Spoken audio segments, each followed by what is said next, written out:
Greetings, this is Father Michael with the Word of the Week. This week's word is love. Love. I remember a number of years ago, I was perusing the newspaper, no doubt looking for the sporting green or perhaps the comic section before the other brothers devoured. And I came upon the advice column, and my eye was drawn to a very common scenario around dating. A young woman had written in, and she expressed the fullness of her concern around her dating relationship. She said that she'd been dating a young man for several years, and at first it was all chocolate and roses. He was very romantic, attentive, considerate. She felt like she was the most important person in her life.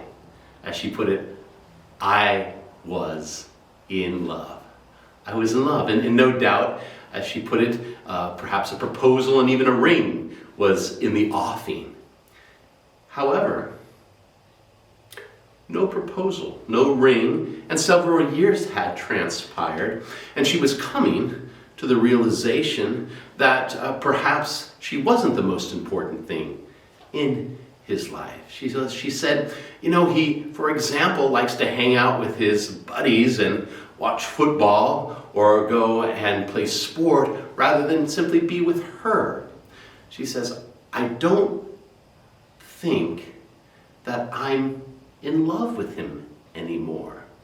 He's not meeting my needs. What should I do?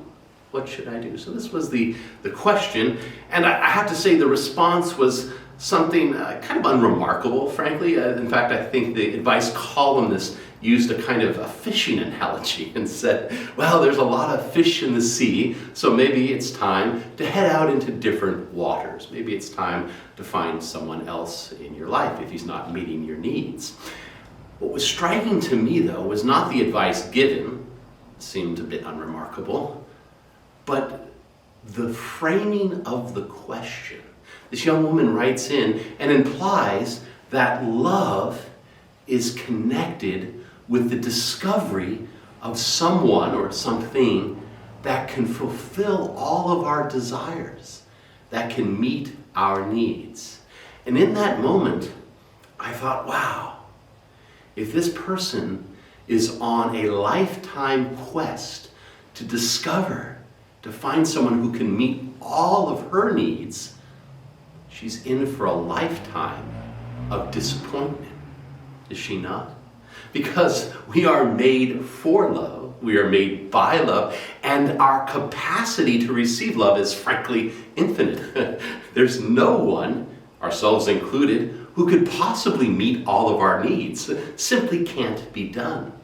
In the second reading, we hear St. Paul in a very famous passage to the church in Corinth. In his first letter to the church in Corinth, chapter 13, he gives this exquisitely beautiful ode to love and to the secret of love and the bracing challenge of love.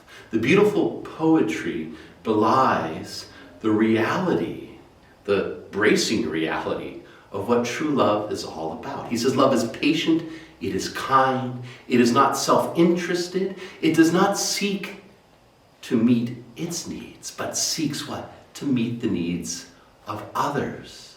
It bears all things, endures all things, love never fails.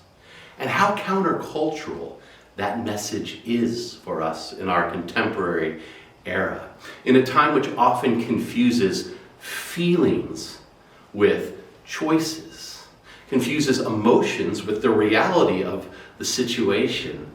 How refreshing it is to hear that love is not the discovery of someone who can meet all of our needs, but the encounter with someone who we are compelled and inspired to meet all of their needs.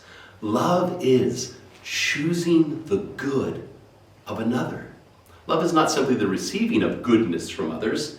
Love is the capacity to share goodness with others precisely because they are other, than ourselves. And so when we discover someone who we can be patient with, generous, grateful for, forgiving of, and extend that mutual forgiveness, then we've truly discovered the heartbeat of love.